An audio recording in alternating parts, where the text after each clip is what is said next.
Hello ನನ್ನ ಪ್ರೀತಿಯ ವಿದ್ಯಾರ್ಥಿಗಳೇ. ಸೊ ಎಲ್ಲರೂ ಹೇಗಿದ್ದೀರಾ? ನಾನು ನಿಮ್ಮ chemistry lecturer Praveen sir at PUC ಪರೀಕ್ಷೆ ಸೈನ್ಸ್ ಯೂಟ್ಯೂಬ್ ಚಾನಲ್ ಮಕ್ಕಳೇ. ಸೊ ಇವತ್ತಿನ ಒಂದು ಅದ್ಭುತವಾದ ಕ್ಲಾಸಲ್ಲಿ ನಾನು ನಿಮಗೆ ಏನು ಹೇಳ್ಕೊಡ್ತೀನಿ ಅಂದರೆ, ಸೊ ನಿಮ್ಮ PUC ಇಂದ ನೀಟ್ಗೆ ಹೇಗೆ ಸ್ಮೂತಾಗಿ ನೀವು ಜರ್ನಿ ಮಾಡ್ಬೋದು ಅಂತ ಅರ್ಥ ಆಗ್ತಿದೆಯಲ್ಲ. ಸೊ ಈ ಒಂದು ಕ್ಲಾಸಿಂದ ನಿಮ್ಮ ನೀಟ್ ಡೌಟ್ಸ್ ಅಥವಾ PUC ಇಂದ ನೀಟ್ಗೆ ಹೇಗೆ ಪ್ರಿಪೇರ್ ಆಗೋದು ಅನ್ನೋದು ಕ್ಲಾರಿಫೈ ಆಗುತ್ತೆ. ಸೊ ವಿಡಿಯೋನ ಕೊನೆ ತನಕನೂ ನೋಡಿ. ಸೊ ನಿಮ್ಮ ನೀಟ್ ಜರ್ನಿಗೆ ತುಂಬಾ ಹೆಲ್ಪ್ ಆಗುತ್ತೆ ಮಕ್ಕಳೇ. ಸೊ ಎಸ್, ಇವಾಗ ನಿಮಗೇನಾದರೂ ನಿಮ್ಮ NEET preparation especially in chemistry ಯಾವುದಾದ್ರೂ ಕೆಮಿಸ್ಟ್ರಿ ಚಾಪ್ಟರ್ ಸಿಕ್ಕಾಪಟ್ಟೆ ಕಷ್ಟ ಅಂತ ಅನಿಸಿದ್ರೆ ದಯವಿಟ್ಟು ಕಮೆಂಟ್ ಸೆಕ್ಷನಲ್ಲಿ ಅದನ್ನು ಹಾಕಿ ಮಕ್ಕಳೇ. ನೆಕ್ಸ್ಟ್ ಒಂದು ವಿಡಿಯೋದಲ್ಲಿ ಆ ಚಾಪ್ಟರ್ನ ಹೇಗೆ ಈಸಿಯಾಗಿ ನಿಮ್ಮ ಅರ್ಥ ಮಾಡ್ಕೋಬೋದು ಅಂತ ನಾನು ಹೇಳ್ಕೊಡ್ತೀನಿ. ಸೊ ಯಾವ ಚಾಪ್ಟರ್ ಕಷ್ಟ ಅನಿಸುತ್ತೋ ಈಗಲೇ ಇದನ್ನು ಕಮೆಂಟ್ ಸೆಕ್ಷನಲ್ಲಿ ಕಮೆಂಟ್ ಮಾಡಿ ಮಕ್ಕಳೇ. ಅರ್ಥ ಆಗ್ತಿದೆಯಲ್ಲ? ಸೊ ಅದಕ್ಕಿಂತ ಮುಂಚೆ ನಿಮ್ಮೆಲ್ರಿಗೂ ಗೊತ್ತು, ನಮ್ಮ PUC ಪರೀಕ್ಷೆ ಸೈನ್ಸಲ್ಲಿ ಪರೀಕ್ಷೆ ಫ್ರೀಡಮ್ ಉತ್ಸವ ನಡೀತಾ ಇದೆ. ಸೊ ಈ ಪರೀಕ್ಷೆ ಫ್ರೀಡಮ್ ಉತ್ಸವದಲ್ಲಿ ನಿಮಗೆ ಗೊತ್ತು, ಫ್ರೀಡಮ್ 80 ಅಂತ 80 ಕೂಪಾನ್ಸ್ ನಾವು ಕೊಡ್ತಾ ಇದ್ದೀವಿ ಅಲ್ವಾ. ಈ 80 ಕೂಪಾನ್ಸ್ನ ಇಟ್ಕೊಂಡು ನೀವು ಏನು ಮಾಡ್ಬೋದಂತ ಆಲ್ಮೋಸ್ಟ್ ಎಲ್ರಿಗೂ ವಿಡಿಯೋ ನೋಡೋರಿಗೆ ಗೊತ್ತು. ಯಾರಿಗೆಲ್ಲ ಗೊತ್ತಿಲ್ಲ ನಾನು ಹೇಳ್ತೀನಿ. ಬಟ್ ಅದಕ್ಕಿಂತ ಮುಂಚೆ ಆ ಕೂಪಾನ್ಸಲ್ಲಿ 42 ಕೂಪಾನ್ಸ್ ಆಗೋಗಿದೆ ಮಕ್ಕಳೇ. ಉಳ್ಕೊಂಡಿರೋದು ಬರೀ 38 ಕೂಪಾನ್ಸ್. ಎಷ್ಟು ಕೂಪಾನ್ಸ್ ಉಳ್ಕೊಂಡಿದೆ? ಜಸ್ಟ್ 38 ಕೂಪಾನ್ಸ್ ಉಳ್ಕೊಂಡಿದೆ. ಈ 38 ಕೂಪಾನ್ಸ್ನ ನೀವು ಏನಾದರೂ ಯೂಸ್ ಮಾಡ್ಕೊಂಡಿದ್ರೆ ಯೂಸ್ ಮಾಡಿ. ಸೊ ಯಾರೆಲ್ಲ ಹೊಸಬ್ರು ಇದ್ದೀರೋ ಈ ಕೂಪಾನ್ಸಿಂದ ನಮ್ಮ ಬ್ಯಾಚಸ್ಗೆ ನೀವು ಜಾಯ್ನ್ ಆಗ್ಬೋದು. ಸೊ ಇದು ನಡೀತಾ ಇರೋದು ಬರೀ August 10th ಇಂದ August 17th ಮಾತ್ರ. ಫ್ರೀಡಮ್ 80 ಅಂತ 80 ಕೂಪಾನ್ಸ್ ಮಾತ್ರ ಇರೋದು ಫಾರ್ ಫಸ್ಟ್ 80 ಸ್ಟೂಡೆಂಟ್ಸ್. ಆಲ್ರೆಡಿ ಕೆಲವೊಂದು ಕೂಪಾನ್ಸ್ ಹೋಗ್ಬಿಟ್ಟಿದೆ. ಉಳ್ಕೊಂಡಿರೋ ಕೂಪಾನ್ಸ್ನ ನೀವು ಯುಟಿಲೈಸ್ ಮಾಡ್ಕೊಳ್ಳಿ. ಸೊ ಈ ಕೂಪಾನ್ಸಿಂದ ನಮ್ಮ ಬ್ಯಾಚಸ್ ಆಗಿರುವಂಥ, ಸೊ ಫಸ್ಟ್ ಆಫ್ ಆಲ್ ನಮ್ಮ ಬ್ಯಾಚಸಲ್ಲಿ ಏನಿದೆ ಅಂತ ಹೇಳ್ಬಿಡ್ತೀನಿ. So daily live class, paid ಅಂದರೆ ಡೌಟ್ ಸಾಲ್ವಿಂಗ್ ಇರುತ್ತೆ ಆಫ್ಟರು, ಆಮೇಲೆ access to study materials, daily practice problems ಇರುತ್ತೆ, ಆಕ್ಸೆಸ್ ಟು PYQs ಇರುತ್ತೆ. ಅದ್ರ ಜೊತೆಗೆ we have one mentorship, dedicated Telegram groups, practice wise weekly mock test, bilingual classes, Kannada ಮತ್ತು ಹಿಂದಿ ಇಂಗ್ಲೀಷಲ್ಲಿ ನಾವು ಟೀಚ್ ಮಾಡ್ತೀವಿ. And finally complete Karnataka board syllabus cover ಆಗುತ್ತೆ. So ಈ ಬ್ಯಾಚಸ್ಸು ಫಸ್ಟ್ ಇಯರ್ಗೆ ಇರುವಂಥದ್ದು ಆರಂಭ KCET. ಅಂದರೆ ಯಾರೆಲ್ಲ ಫಸ್ಟ್ ಇಯರು KCET ಬರೀಬೇಕಂತ ಆಸೆ ಪಡ್ತಾ ಇದ್ದೀರೋ ಅವ್ರಿಗಿರುವಂಥದ್ದು. ಸೊ ಈ ಕ್ಲಾಸಸಲ್ಲಿ ಮಕ್ಕಳೇ ನಿಮಗೆ ಡೈಲಿ DPP ಸಿಗುತ್ತೆ, ಡೈಲಿ ಲೈವ್ ಕ್ಲಾಸಸ್ ಇರುತ್ತೆ. So KCET practice test, board practice test ಹಾಗೂ ಡೈಲಿ ಲೈವ್ ಕ್ಲಾಸಸ್ ಇರುತ್ತೆ. ಸೊ PYQs ಅಂದಿದ ತಕ್ಷಣ ನಿಮಗೆ KCET PYQs, ನೀಟ್ PYQs ಹಾಗೂ ಬೋರ್ಡ್ನ ಒಂದು ಕ್ವೆಶನ್ ಬ್ಯಾಂಕ್ನ PYQs ಮತ್ತು DPPs ಎಲ್ಲ ಕೂಡ ಸಿಗುತ್ತೆ. ಸೊ ಇದರ ಪ್ರೈಸ್ ಸಿಕ್ಕಾಪಟ್ಟೆ ಇಂಪಾರ್ಟೆಂಟ್ ಮಕ್ಕಳೇ. ಸೊ ಆರಂಭ ಯಾರೆಲ್ಲ KCET ಫಸ್ಟ್ PUC ಮಕ್ಕಳು 2 year ಪ್ಲಾನ್ ನೋಡ್ತಾ ಇದ್ದೀರೋ, 2 years is the best plan actually. ಅವ್ರಿಗೆ ಇರುವಂಥ ಆಫರ್ ನೋಡಿ, 10,000 ಇಟ್ ಇಸ್ ಜಸ್ಟ್ 4499. ಅಂದರೆ 8,999 ಇದ್ದು 4,499 ಅಷ್ಟೇ ಮಕ್ಕಳೇ. ಸೊ ಅರ್ಧಕ್ಕರ್ಧಷ್ಟು ಕಮ್ಮಿ ಆಗ್ತಾ ಇದೆ ಪ್ರೋಮೋ ಕೋಡ್ ಯೂಸ್ ಮಾಡಿದ್ರೆ ಮಾತ್ರ. ಸೊ ಈ ಪ್ರೋಮೋ ಕೋಡು ಎಲ್ರಿಗೂ ಅಲ್ಲ, ಸ್ಟಾರ್ಟಿಂಗ್ 80 ಮೆಂಬರ್ಸ್, ಅದರಲ್ಲೂ ಸಿಕ್ಕಾಪಟ್ಟೆ ಜನ ತೊಗೊಂಡ್ಬಿಟ್ಟವ್ರೆ. ಸೊ ಟೈಮ್ ವೇಸ್ಟ್ ಮಾಡದೆ ಬೇಗ ಬನ್ನಿ ಮಕ್ಕಳೇ. ನೆಕ್ಸ್ಟ್, ಸೊ ಇದು ಬಂದ್ಬಿಟ್ಟು ನಮ್ಮ ಫಸ್ಟ್ ಇಯರ್ ಸ್ಟೂಡೆಂಟ್ಸ್ ಯಾರೆಲ್ಲ ಡಾಕ್ಟರ್ ಆಗಬೇಕು ಅಂತ ಕನಸು ಕಾಣ್ತಿದ್ದಾರೋ ಅವ್ರಿಗೆ. ಸೊ ಫಸ್ಟ್ ಇಯರ್ ಸ್ಟೂಡೆಂಟ್ಸ್ ಮಕ್ಕಳೇ, ನಿಮಗೆ ನೀಟ್ ಆರಂಭ ಅಂತ ತಂದಿದ್ದೀವಿ, ಆಲ್ರೆಡಿ ಇದೆ. ಸೊ ಇದರಲ್ಲೇ ಡಿಸ್ಕೌಂಟ್ ನಡೀತಾ ಇರೋದು ನಮ್ಮ ಫ್ರೀಡಮ್ ಉತ್ಸವದಲ್ಲಿ. So notes, DPP, NEET practice, board practice, daily live classes ಇರುತ್ತೆ. ಸೊ ಇದರ ಪ್ರೈಸ್ ಕೂಡ ಸಿಕ್ಕಾಪಟ್ಟೆ ಕಡಿಮೆ ಆಗಿದೆ ಮಕ್ಕಳೇ. ನೋಡಿ 2 year ಪ್ಲಾನ್ಸಲ್ಲಿ 999 ಅಂದರೆ 10,000 ಇದ್ದಿದ್ದು 499 ಆಗಿದೆ. ಎಷ್ಟಿದೆ? 499. ಅರ್ಥ ಆಗ್ತಿದೆಯಲ್ಲ? ಸೊ ನನ್ನ ಪ್ರಕಾರ 1 year ಕೇಳಿದ್ರೆ 2 year plan is the best. So ಬೇಗ ನಮ್ಮ ಪ್ರೋಮೋ ಕೋಡ್ನ ಯೂಸ್ ಮಾಡಿಕೊಂಡು ಜಾಯ್ನ್ ಆಗಿ. ಹೇಗೆ ಸರ್ ಈ ಪ್ರೋಮೋ ಕೋಡ್ ಯೂಸ್ ಮಾಡೋದಂದರೆ, ಕೆಳಗೆ ಡಿಸ್ಕ್ರಿಪ್ಷನಲ್ಲಿ ಕಮೆಂಟ್ ಸೆಕ್ಷನಲ್ಲಿ ಲಿಂಕ್ ಇರುತ್ತೆ, ಪಿನ್ಡ್ ಕಮೆಂಟ್ ಇರುತ್ತೆ, ಕ್ಲಿಕ್ ಮಾಡಿ, ಲಿಂಕ್ನ ಕ್ಲಿಕ್ ಮಾಡಿ, ಅದು ಪೇಜ್ಗೆ ಡೈರೆಕ್ಟ್ ಆಗುತ್ತೆ. ಸೊ ಅಲ್ಲಿ ನೀವು ಬ್ಯಾಚಸ್ನ ಆರಂಭ ಬ್ಯಾಚಸ್ ನೋಡ್ಬೋದು, KCET ಆರಂಭ ನೀಟ್ ಬ್ಯಾಚಸ್ನ ನೋಡ್ಬೋದು. ಕ್ಲಿಕ್ ಮಾಡ್ಬಿಟ್ಟು ನೀವು ಇದು ಮಾಡ್ಕೋಬೋದು, ಅಂದರೆ ಪರ್ಚೇಸ್ ಮಾಡ್ಕೋಬೋದು ಮಕ್ಕಳು. ಅರ್ಥ ಆಗ್ತಿದೆಯಲ್ಲ? ಸೊ ವೆಯ್ಟ್ ಮಾಡ್ತಾ ಇರ್ತೀನಿ, ಬೇಗ ಬನ್ನಿ. ಎಸ್, ಸೊ ಈಗ ಸ್ಟಾರ್ಟ್ ಮಾಡ್ಕೊಬಿಡೋಣ.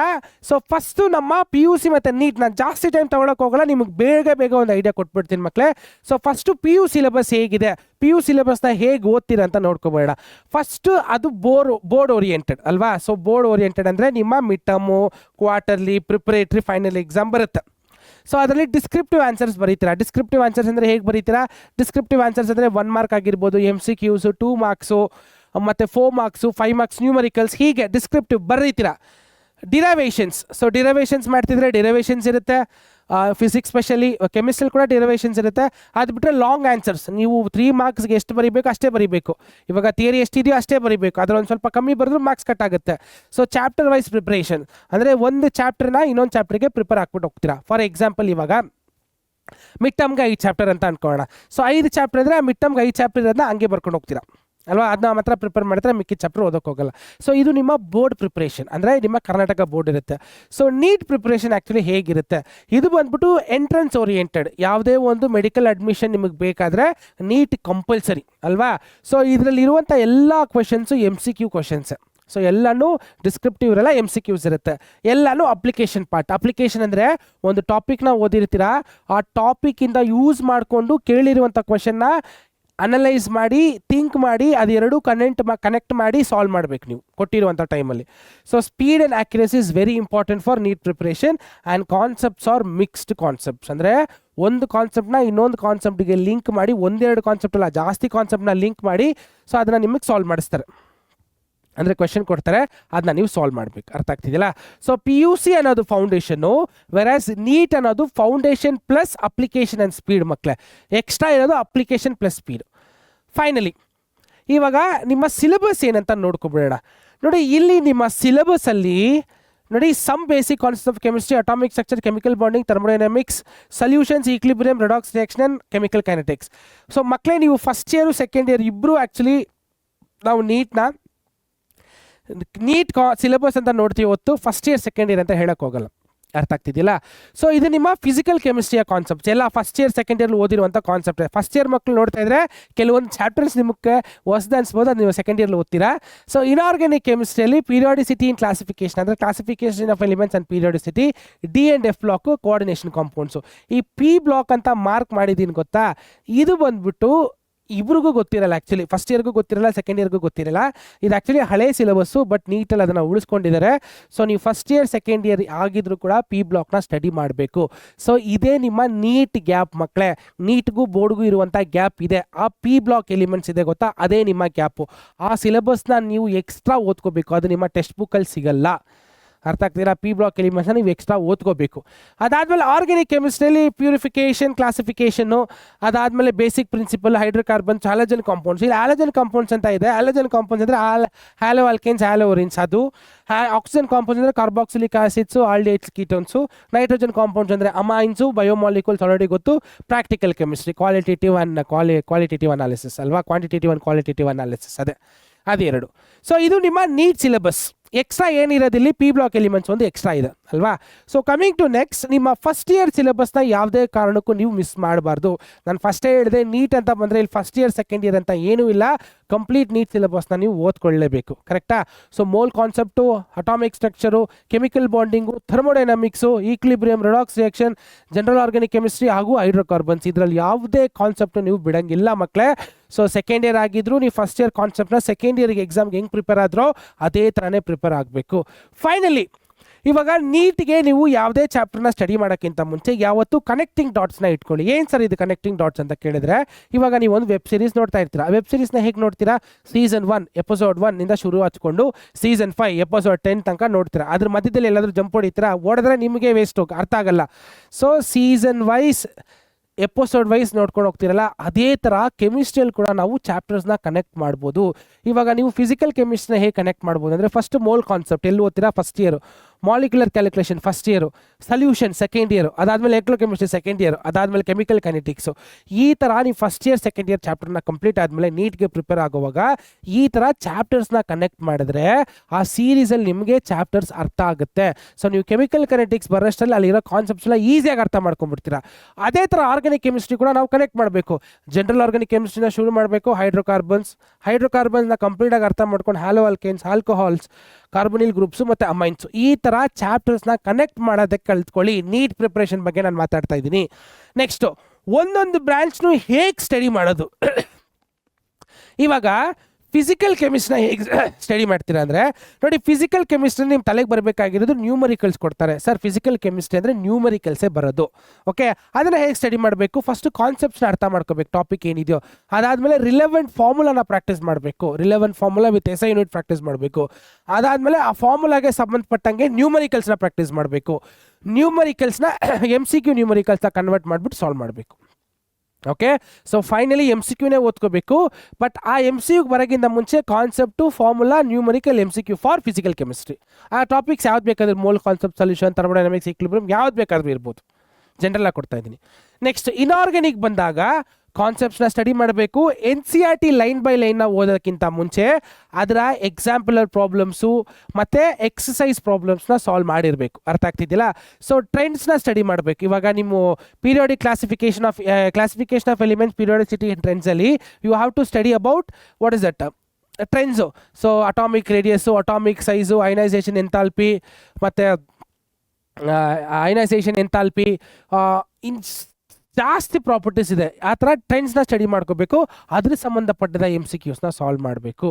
ಆ್ಯಂಡ್ ಫೈನಲಿ ಆರ್ಗ್ಯಾನಿಕ್ ಕೆಮಿಸ್ಟ್ರಿನ ಹೇಗೆ ಸಹ ಸ್ಟಡಿ ಮಾಡೋದು ನೀಟಿಗೆ ಅಂತ ಕೇಳಿದ್ರೆ, ಜನರಲ್ ಆರ್ಗ್ಯಾನಿಕ್ ಕೆಮಿಸ್ಟ್ರಿ ಆ ಒಂದು ಕಾನ್ಸೆಪ್ಟ್ನ ಓದ್ಕೊಂಡು ರಿಯಾಕ್ಷನ್ ಲಾಜಿಕ್ನ ಅರ್ಥ ಮಾಡ್ಕೋಬೇಕು. ನ್ಯೂಕ್ಲಿಯೋಫಿಲಿಕ್ ರಿಯಾಕ್ಷನ್ಸ್ ಅಂದರೆ ಏನು, ಎಲೆಕ್ಟ್ರೋಫಿಲಿಕ್ ರಿಯಾಕ್ಷನ್ಸ್ ಅಂದರೆ ಏನು, ಅಡಿಷನ್ ರಿಯಾಕ್ಷನ್ ಅಂದರೆ ಏನು, ಎಲಿಮಿನೇಷನ್ ರಿಯಾಕ್ಷನ್ ಅಂದರೆ ಏನು ಅಂತ ಕಾನ್ಸೆಪ್ಟ್ನ ಅರ್ಥ ಮಾಡಿಕೊಂಡು ಅದ್ರ ತಕ್ಕಂಗೆ ರಿಯಾಕ್ಷನ್ಸ್ನ ಪ್ರಾಕ್ಟೀಸ್ ಮಾಡಿ ಆ ರಿಯಾಕ್ಷನ್ಸ್ ತಕ್ಕಂಗೆ MCQsನ ಪ್ರಾಕ್ಟೀಸ್ ಮಾಡಬೇಕು ಮಕ್ಕಳೇ.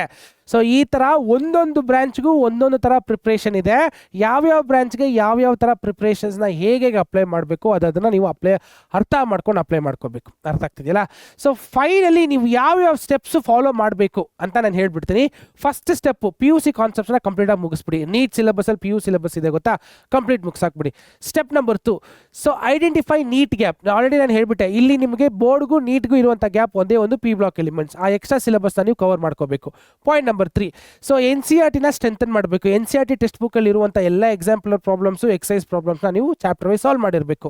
ಫೈನಲಿ ನೀಟ್ PYQsನ ಸಾಲ್ವ್ ಮಾಡಬೇಕು ಮಕ್ಕಳಿಗೆ. ನೀಟ್ PYQಸು 16 ಇಯರ್ಸಿಂದ 2016ಇಂದ 2026 ತನಕ ಯಾವ್ಯಾವ ನೀಟ್ ಎಕ್ಸಾಮ್ಸು, ಕ್ಯಾನ್ಸಲ್ ಆಗಿರೋ ಎಕ್ಸಾಮ್ಸು ಎಲ್ಲ ಕ್ವೆಶನ್ಸು ಚಾಪ್ಟರ್ ವೈಸ್ ನೀವು ಸಾಲ್ವ್ ಮಾಡಬೇಕು. ಮತ್ತು so timed MCQ practice. So ನೀವು ಇದೆಲ್ಲ ಮಾಡಿದ್ಮೇಲೆ ಒಂದು ಚಾಪ್ಟರ್ ಮೇಲೆ ನೀಟ್ ಟೆಸ್ಟ್ ಬರೀತಾ ಇದ್ದೀರಾ ಅಂದರೆ ನೀವೇ ಟೈಮ್ನ ಇಟ್ಕೊಂಡು 30 ಕ್ವೆಶನ್ಗೆ ಅಂದರೆ ಒಂದು 40 ನಿಮಿಷ ಇಟ್ಕೊಂಡು 40 ನಿಮಿಷದಲ್ಲಿ ಆ MCQsನ ಕವರ್ ಮಾಡೋಕ್ಕೆ ಟ್ರೈ ಮಾಡಬೇಕು. ಆ್ಯಂಡ್ ಫೈನಲಿ ಬರ್ದಿರುವಂಥ MCQ ಟೆಸ್ಟ್ನ ನೀವೇ ಅನಾಲಿಸಿಸ್ ಮಾಡಿ ತಪ್ಪೆಲ್ಲಾಗಿದೆ, ತಪ್ಪಾಗಿರೋ ಟಾಪಿಕ್ಸ್ ಯಾವುದಂತ ಹುಡುಕಿ ಅದನ್ನು ಇನ್ನೂ ಜಾಸ್ತಿ ಸ್ಟಡಿ ಮಾಡಬೇಕು. ಸೊ ಆ್ಯಕ್ಚುಲಿ ಇದು ಎಲ್ಲ ಸ್ಟೆಪ್ಪು ನಮ್ಮ ಬ್ಯಾಚಸಲ್ಲಿ ನಾವು ಫಾಲೋ ಅಪ್ ಮಾಡ್ತೀವಿ. ಸೊ ನೀವು ನಮ್ಮ ಬ್ಯಾಚಸ್ ಸೇರಿಬಿಟ್ರೆ ನೀವು ಇಷ್ಟು ಕಷ್ಟಪಡೋ ನೆಸೆಸಿಟಿ ಇಲ್ಲ. ನಮ್ಮ ಕ್ಲಾಸಸ್ ನೀವು ಜಾಯ್ನ್ ಆಗಿಬಿಟ್ಟು ಟೆಸ್ಟ್ನ ನೀವು ತೊಗೊಂಡ್ಬಿಟ್ರೆ ಸಾಕು ಮಕ್ಕಳೇ, ಅಷ್ಟು ಈಸಿ ನಾನು ನಿಮಗೆ ಮಾಡಿಕೊಡ್ಕೊತಾ ಇದ್ವಿ. ಸೊ ಇಲ್ಲಿ ಯೂಟ್ಯೂಬಲ್ಲಿ ನಾವು ಹೇಳ್ಬೋದು ಅಷ್ಟೇ, ನಿಮಗೆ ಬೇಕು ಎಕ್ಸ್ಟ್ರಾ ಪ್ರಿಫರೆನ್ಸ್ ಬೇಕು ಅಥವಾ ನನಗೆ ಎಕ್ಸ್ಟ್ರಾ ಕೋಚಿಂಗ್ ಬೇಕಾದರೆ ನೀವು ಬರಲೇಬೇಕು ನಮ್ಮ ಬ್ಯಾಚಸ್ಗೆ. ಅರ್ಥ ಆಗ್ತಿದೆಯಲ್ಲ? ಇಲ್ಲ ಸರ್ ನಮಗೇನು ಬೇಡ, ನಾವು ಇದೇ ನೋಡ್ಕೋತೀವಿ ಅಂದರೆ ನಿಮಗೆ ಬಿಟ್ಟಿರೋದು. ಅರ್ಥ ಆಗ್ತಿದೆಯಲ್ಲ? So step 1, step 2, step 3, step 4, step 5, step 6 and finally ಮಕ್ಕಳೇ, so putting everything in to this video. PUCಯಿಂದ ನೀಟ್ಗೆ it is not 1 weeks plan. Exam ಆದಮೇಲೆ ನೀಟ್ಗೆ ಇನ್ನೂ ಒಂದು 2-3 ವಾರ ಇದ್ದಾಗ ಓದ್ಕೊಳ್ಳೋದಲ್ಲ ನೀಟ್ ಪ್ರಿಪರೇಷನ್ನು. ನೀವು ನಿಜವಾಗ್ಲೂ ಡಾಕ್ಟರ್ ಆಗಬೇಕಂತ ಕನಸು ನಿಮಗಿದ್ರೆ you have to start from day 1. ಅರ್ಥ ಆಗ್ತಿದೆಯಲ್ಲ? ಸೊ ಡೇ 1ಇಂದ ಪ್ರಿಪ್ರೇಷನ್ ಸ್ಟಾರ್ಟ್ ಆದರೆ ಮಾತ್ರ ನಿಮಗೆ ನೀಟ್ಗೆ ಒಳ್ಳೆ ರ್ಯಾಂಕ್ ಸಿಗುತ್ತೆ. ಬಿಕಾಸ್ ನೀಟು ಬರೆಯೋ ಮಕ್ಕಳು ಸಿಕ್ಕಾಪಟ್ಟೆ ಲಕ್ಷ ಗಂಟಲೆ ಬರೀತಾರೆ. ಅದರಲ್ಲಿ ಕೆಲವೊಂದು ಸೀಟ್ಸ್ ಮಾತ್ರ ಅಲಾಟ್ ಆಗಿರುತ್ತೆ. ಸೊ ಅದು ಕರ್ನಾಟಕದಲ್ಲಿ ನೀವು ಡಾಕ್ಟರ್ ಆಗಬೇಕಂದ್ರೆ ಸಿಕ್ಕಾಪಟ್ಟೆ ಕಷ್ಟ ಇದೆ. ಸೊ ಯೋಚನೆ ಮಾಡಿ ಬೇಗ ನಮ್ಮ ಬ್ಯಾಚಸ್ ಜಾಯ್ನ್ ಆಗಿ, ಖಂಡಿತವಾಗ್ಲೂ ನಿಮ್ಮ ಡಾಕ್ಟರ್ ಆಗೋ ಕನಸನ್ನ ನಾವು ನೆನ್ಸು ಮಾಡೇ ಮಾಡ್ತೀವಿ. ಸೊ ಮರೀದೆ ಜಾಯ್ನ್ ಆಗಿ.